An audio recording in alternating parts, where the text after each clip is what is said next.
Сәлем достар, қазіргі заманда әр елдің кез келген қаласында, кез келген көшесінде бейнебақылау камералары өз назарларынан бірде-бір болған оқиғаны өткізбейді. Оның үстіне оқыс оқиға орнында басы қасында болған жандардың қолында видеокамералар болмай қалуы мүмкін емес. Дәл осы екі себептердің арқасында біздің заманымызда болып жатқан оқиғалардың көбі камералардың объективтерінен тыс қалмай, интернет арқылы миллиондаған адамдардың назарларына түседі. Иә, біздің елімізде де объектив көздері барлығын танымсыз бақылау үстінде. Сізбен бірге Пазл каналы.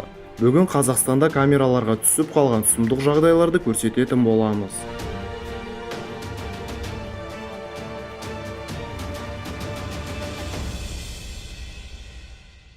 Бірінші видеомыз Тараз қаласынан. Бейнебақылау камераның назарына жанармай құю станциясындағы ерекше жағдай түседі. Газель жүргізушісі көлігінің үстінде орнатылған канистраларға бензин толтыра бастап, бір сәтте ақылға қонымсыз нәрсе ойлап табады. Көзі жетпейтін жерге жарық түсіру үшін зажигалканы іске қосып, айналасын өртеп, бүкіл АЗС-ті жарылу қаупіне төндіреді. Бірақ сәті түскенде от тез арада сөніп қалады.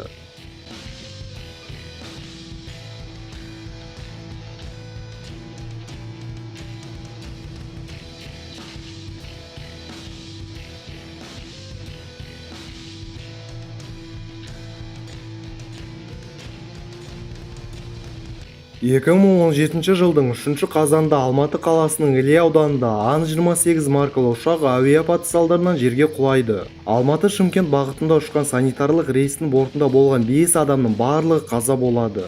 Бұл сұмдық ұшақ апаты жүк көліктерінің тұрақ орнында орналасқан камераға түсіп, бүкіл жұрттың жағасын ұстатады.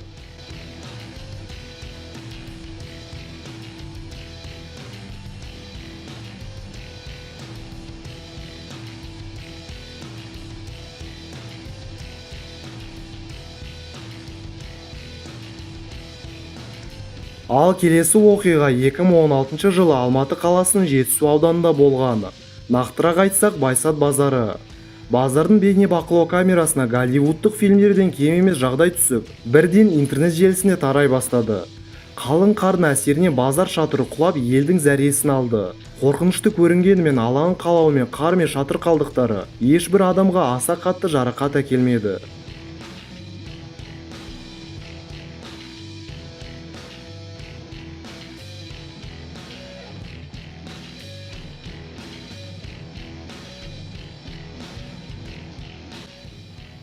Теміртау қаласында микрокредитті ұжымды тонаған ұры бейнебақылау камерасына түсіп, жедел іздестіру жұмыстарының барысында ұсталады. Күдікті ер азамат алдымен ғимаратқа кіріп, кейін кассаның терезесін жұдырықпен ұрып шағып, ішке кірген соң менеджер қызды суық қарумен қорқыту арқылы 200 мың теңге көлемінде ақша ұрлап кетеді. Көп ұзамай қарақшы қамауға алынып, үстіне қылмыстық кодекстің 192 бабының 2 тармағы бойынша іс қозғалады.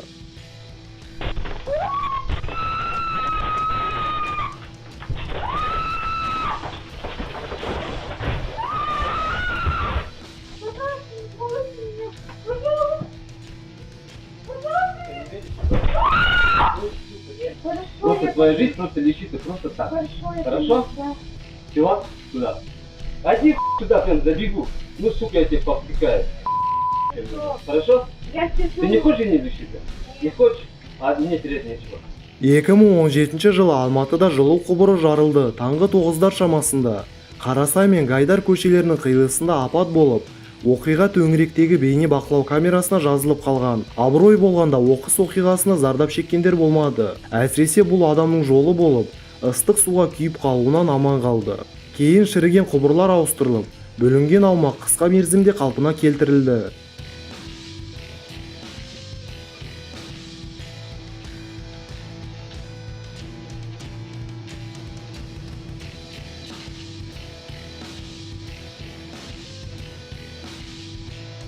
Екі мың 12 жылдың сәуір айында Қарағанды қаласының Бесоба ықшамауданында номер 7 жаңа көпқабатты үйі бір сәтте жермен жексен болды. Бұл сұмдық оқиғаны бірнеше куәгер адам ұялы телефондарына түсіріп үлгерген. Түсіріп отыр. Ужас! Ужас! Офигеть! Түсірдім. Возьму, положить, дому положено. Упал уже, все, құлады барлығы бітті. Үй құлады,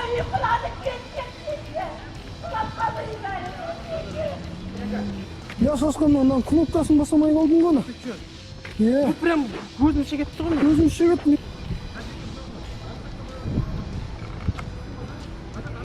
Кратер 05, вот здесь. Связи кратер. Передайте Виктору 07, чтобы он срочно позвонил мне. Как поняли? Хорошо, понял.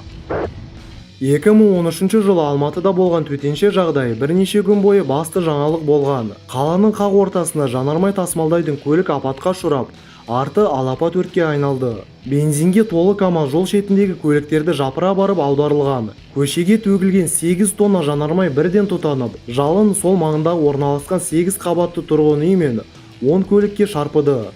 Көлік жүргізушісі өзін құрбан етіп, кабинадан шыға алмай тірідей жанып кетті.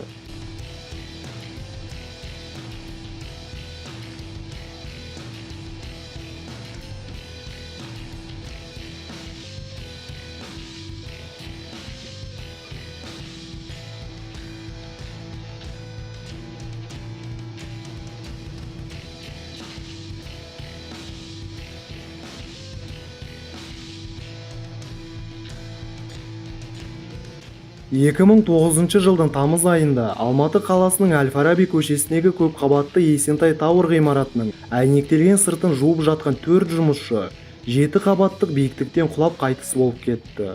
Ауа райы кенеттен өзгеріп, қатты жел оларды жарты шақырымдай жерге ұшырып, ғимараттың сыртына қайта келіп соқты. Бұл жерде табиғи, жұмыс және адам қолынан кеткен қателіктер мына жаға ұстатарлық жағдайға әкеп соқты. Слушай, 921. Она мэрия порой в это высотное здание есть же. Содан она рабочие висят на канатных проводах, висят, 4 человека висел, уже один упал, үшеуі салаңдап жүр, ұрылып жатыр қайтайды дуалға. Искраға айттым, шақырған шығар.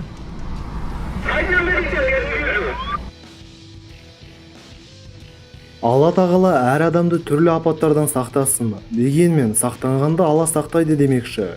Кез келген жерде, үйде, далада, жұмыс орнында әрдайым абай болыңыз. Себебі мұндай сұмдық жағдайлар ойламаған жерден орын алуы мүмкін. Достар, комментарийге сіздің қалаңызда және жалпы елімізде камераға түсіп қалған ерекше жағдайларды жазып кетіңіз. Мүмкін бұл топтамамыздың келесі бөлімінде дәл сол видео түсіп қалатын шығар. Әрине, видеоға лайк басып, өз достарын шақырып, Пазлы каналына жазылып, не мына жердегі қоңыраушаны басуға ұмытпаңыз. Сонда біздің шығып жатқан жаңа видеоларымызды әрдайым ең бірінші болып көретін боласыз. Сонымен қатар біздің Puzzle Live және онлайн атты YouTube арналарымызға жазылып отырыңыз. Ал ВКонтакте тобымызға, Инстаграмымызға және тағы да басқа әлеуметтік желілердегі парақшаларымызға сілтемелер сипаттамада және бірінші комментарийде. Барлық жерлерге тіркеліп, әрдайым бізбен бірге болыңыз. Бүгінге осы. Puzzleға жазыл.